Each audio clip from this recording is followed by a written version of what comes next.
தமிழகம் முழுவதும் இன்று எஸ்ஐஆரை எதிர்த்து தமிழக வெற்றி கழகத்தின் சார்பாக நாங்கள் ஆர்ப்பாட்டத்தை அறிவித்திருக்கிறோம். முறைப்படி நாங்கள் அனுமதி பெற்றிருக்கிறோம். இரவு 9:30 இந்த மேடை அமைப்பதற்காக நாங்கள் இங்கு இருந்தோம். அப்போதிலிருந்து தமிழக காவல்துறை எங்களுக்கு இடைஞ்சலைகளை கொடுத்து இந்த மேடையை அமைக்காத வகையில் தடுத்தார்கள். அதையும் மீறி நாங்கள் மேடை அமைத்தோம். காலை 6 மணிக்கு வந்து மேடையை அப்புறப்படுத்த சொன்னார்கள். அப்புறப்படுத்த முடியாது, நாங்கள் அனுமதி பெற்றிருக்கிறோம் என்று சொன்னோம்.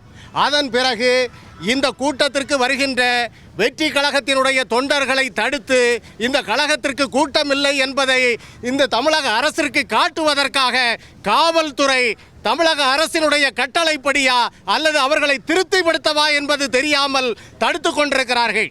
தமிழகத்தை ஆளுகின்ற அரசு மத்திய அரசிற்கு எதிராக எஸ்ஐஆருக்கு எதிராக போராடுகிறோம் என்று சொல்லுகிறார்கள். நாங்கள் இன்று போராடுகிறோம். எங்களுடைய போராட்டத்தை தடுக்கிறார்கள். அப்போது நான் கேட்கிறேன், பாரதிய ஜனதா கட்சியோடு மறைமுக கூட்டணியை வைத்துக் கொண்டு மத்திய அரசிற்கு எதிராக ஒரு போராட்டம் இந்த மண்ணில் நடந்துவிடக் கூடாது என்பதற்காக எங்களை தடுக்கிறார்கள். நான் ஒன்றை மட்டும் சொல்லுகிறேன், நிச்சயமாக இந்த போராட்டம் நடக்கும். எங்களை தடுத்தால் நாங்கள் ஓய மாட்டோம்.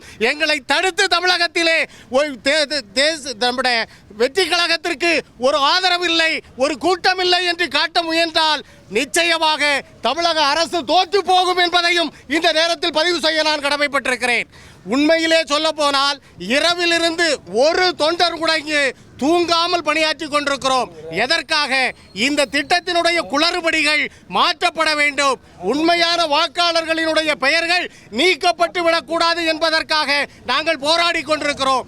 எங்களுடைய போராட்டத்தை தமிழக அரசு தடுத்து கொண்டிருக்கிறது. எங்களுக்கு ஒரு அச்சம், மறைமுகமாக மத்திய அரசிற்கு தமிழக அரசு துணை போகிறது என்பதை இந்த நேரத்தில் நான் சொல்லிக் கொள்கிறேன். தமிழக வெற்றி கழகம் வாழ்க!